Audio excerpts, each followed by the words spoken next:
Bom dia, está no ar mais uma edição do Seu Estilo de Vida. Hoje, terça-feira, dia 13 de outubro, para muitos é o início da semana, porque ontem foi feriado e eu realmente espero que o seu feriado tenha sido muito bom. E a gente já começa com a famosa interação. Se você deseja interagir com a nossa produção, interagir comigo e com toda a equipe do Estilo de Vida, que é extremamente preparada para você, exatamente para você, você pode entrar na fanpage do Facebook e deixar o seu comentário. Também pode falar com a gente pelo Instagram ou pelo nosso WhatsApp, 8111-4512. Não deixa de mandar sua mensagem pra gente, porque o nosso bate-papo do dia vai ser muito interessante. Ainda falando sobre as crianças, a nossa semana é especial do Dia das Crianças. E hoje nós temos no nosso estúdio o advogado Erivelton Menezes, que vai explicar um pouquinho pra gente como que funciona aquela situação da separação. Os pais são muito influentes na vida da criança, a gente sabe, mas algumas vezes, algumas coisas acontecem pelo meio do caminho e o casal decide se separar. E quando isso acontece, o que fazer? Desculpa. Como que a gente pode lidar com a situação? A quem procurar primeiro? Com quem a criança fica? E de que forma isso vai ser compartilhado? O doutor vai tirar todas as nossas dúvidas, então comece a participar. Bom dia, doutor. Bom dia a todos de casa. Bom dia, Isabela. Bom dia. Qual seria o processo legal para nós iniciarmos esse processo de separação? Em tratando-se de separação, uma vez que a questão do fator da criança em si, uma vez travada a discussão entre o casal e definitiva a questão da separação, procura-se, neste caso, ou a Defensoria Pública ou uma junta de conciliação da vara da família, e esse processo ele é feito onde a outra parte é citada para comparecer em audiência e ali começar o procedimento do que trata justamente a guarda e possivelmente a questão dos alimentos. Existe algum processo, alguma conversa, alguma coisa que o advogado, por exemplo, ou que a justiça de alguma outra forma faça para que esse processo não chegue até o final, para que a pessoa não chegue a se separar? Bem, é interesse do Estado, assim como também da justiça, dever do advogado, ele sempre retomar a questão da conciliação das partes, porque quando nós temos a atmosfera da separação em si, nós temos ali a desestrutura familiar, né? Então principalmente o advogado em si, ele sempre renova e trata de trazer à tona a figura da conciliação, o ato de perdoar, só que a gente sabe que na prática isso muitas vezes é inviável, certo? Mas a gente sempre orienta e o Estado, assim como a Justiça, travam sempre esse consenso de trazer a reconciliação para o casal. Até mesmo porque nós temos ali a figura das crianças, né? E são justamente as que mais sofrem com a separação. E a partir do momento que essa decisão realmente foi tomada, quem normalmente fica com a guarda da criança?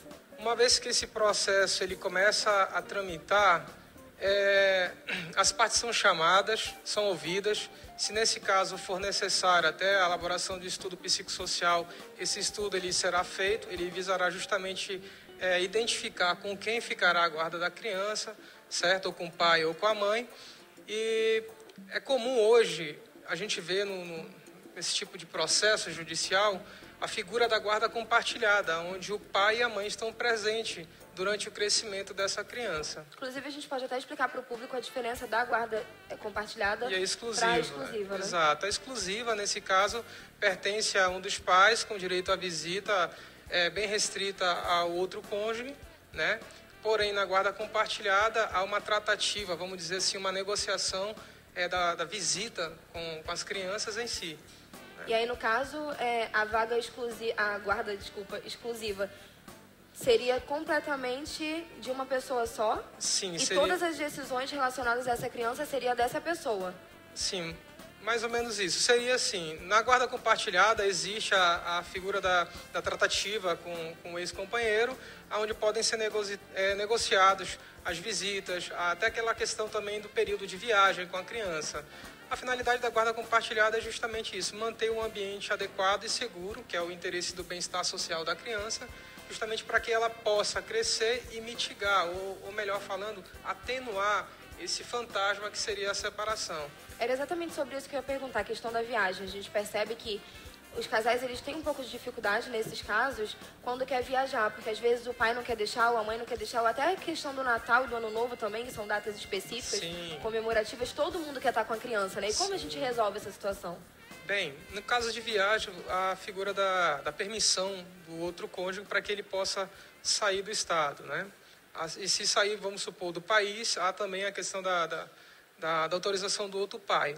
Em relação a essa questão das visitas, como eu disse antes, a guarda compartilhada, você vê ali a tratativa, a negociação dos pais. É uma questão de amadurecimento do casal. É o reconhecimento, nada mais do que reconhecer que, embora a separação ela tenha abalado essa estrutura da família, mas, de qualquer forma, há o vínculo desse casal que é o filho, certo? Em relação a essa criança, qual é a porcentagem, mais ou menos, de poder que ela tem sobre essa decisão? A criança, você fala em que sentido o poder da criança? Na questão de ficar... De decisão, fator decisão, de escolher com quem quer ficar? Com quem quer ficar, com o pai ou com a mãe. A criança ela tem esse direito de escolha a partir dos 12 anos, certo? Uma idade específica. É, uma idade, sim. Acredita-se que seria uma idade adequada, onde já tem um certo discernimento, né?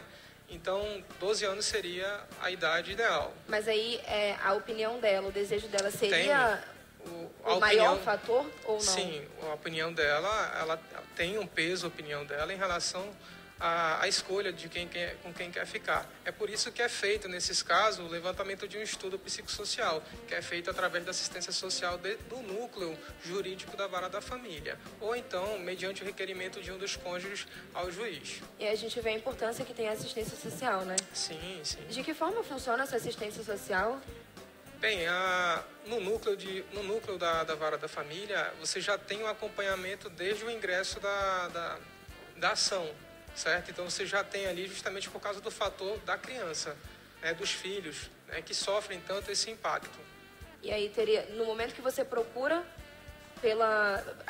para tomar a decisão da separação, você já tem assistência? Sim, você tem. Você é acompanhado, né? Porque vai se travar ali uma luta justamente pela questão da guarda dos filhos.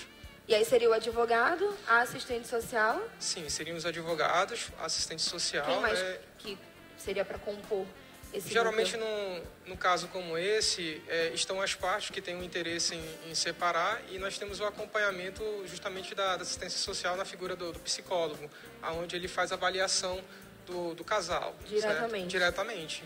E, doutor, qual é o maior problema que o senhor recebe de reclamação, por exemplo, das pessoas em relação a esse assunto? Do que as pessoas mais reclamam, mais procuram? Bem, o que nós temos aqui na prática hoje é justamente a figura da alienação parental, né? Que muitas vezes um do cônjuge, ele faz a prática ele usa a criança para despertar a angústia emocional ou de quem quer que tenha sido culpado justamente pela separação. Ele acaba compartilhando essa angústia, o que não é bom para a criança, certo? Até mesmo porque a criança, além do processo de formação dela físico, intelectual, isso acaba tendo um reflexo negativo no evento futuro justamente pela mãe ou pelo pai, a quem tenha dado culpa a essa separação. E isso não é bom, certo? A moeda de troca eu acho que seria muito típico, né? Nesse caso. Sim. Na casa da sua mãe você tem isso, aqui você não tem, ou aqui você tem isso, se você vier para cá no fim de semana eu te dou isso e aquilo. Isso, mais ou menos isso. Questão. Sim, tem muito essa questão. Eu diria que até, vulgarmente falando, seria uma prática muito injusta, né? Vamos dizer assim, faltosa, né? Em relação à autorização, por exemplo, esses pais que têm autorização de ficar com o filho no fim de semana. Aí ele pega, vamos contar uma historinha pra gente entender, né? Eu tenho um filho, o pai dele pegou no fim de semana, foi passear. E aí, durante esse período que ele estava com a criança, aconteceu alguma coisa, um acidente, ou a criança voltou com alergia atacada, ou alguma coisa do tipo que não deveria ter acontecido. E que o pai tem ciência, né, teria condições de evitar.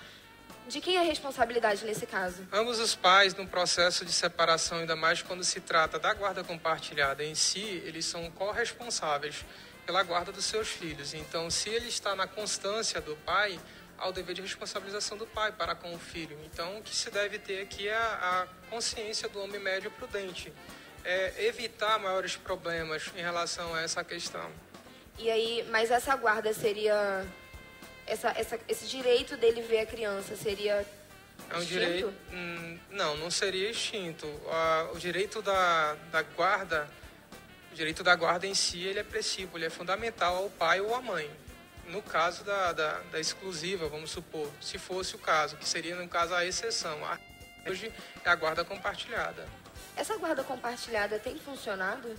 Ela se mostra bem efetiva nesse sentido, porque, como eu disse outrora, ele visa mitigar os efeitos justamente da separação, dos efeitos dela. A gente sabe que não mitiga totalmente, mas ele atenua.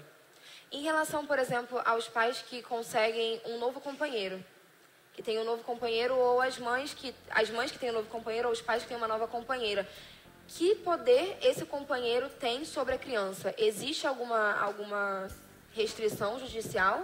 Ou é como se fosse mãe, como se fosse pai, teria o mesmo direito sobre a criança? Bem, eu vou tentar explicar aqui. Inicialmente, é importante para o pai que separou e já está com uma nova companheira, ter-se aqui a dimensão do respeito, do sentimento para com o filho e fazer uma guarda desse sentimento, né? Eu acredito que deveria se travar aqui um interstício de tempo, de maneira que a criança possa lidar com esse evento da separação, escolher o melhor momento para apresentar, manter até um pouco distante. Na verdade, deveria se guardar total respeito para mostrar isso para a criança ou chamá-la para apresentá-la. Não seria viável o melhor momento. Na verdade, teríamos que ver isso com mais segurança. A questão da periodicidade também, né? Sim. Há quanto tempo a criança já convive com essa pessoa? Sim, exatamente. Deveria ser inserida no dia a dia da criança de uma forma mais leve. Deve-se guardar o processo de adaptação da criança, né? Porque ainda guarda o sentimento a criança, ela sempre vai ter consigo uma imagem de que o pai ou a mãe possam recompor um dia. Então, quando eu me refiro a essa questão do respeito, é justamente sobre isso. Então, a gente deve zelar por isso, né? Deve-se manter essa linha tênue, que é justamente de respeito para com a criança, e procurar sempre ter um cuidado, porque nós vemos hoje no dia a dia situações aqui que circulam no nosso próprio jornal de casos de padastros que estupram enteados. Então tem que ter essa questão da segurança cuidado, também, né? Tem que ter esse dever do cuidado. Gostaria de agradecer muito a sua presença. Eu que agradeço a todos. Nós vamos para um breve intervalo. E se você tem alguma dúvida, se você não conseguiu tirar suas dúvidas, pode mandar para a gente que a gente vai responder. O doutor pode responder por mensagem, pode responder por um vídeo, ou de alguma forma a gente com certeza vai suprir a sua necessidade. E se você ainda não conversou com a gente, ainda não interagiu, não esqueça que o nosso WhatsApp é o 8111-4512 e a nossa fanpage está disponível e aberta para o seu comentário e a sua sugestão. A gente volta já.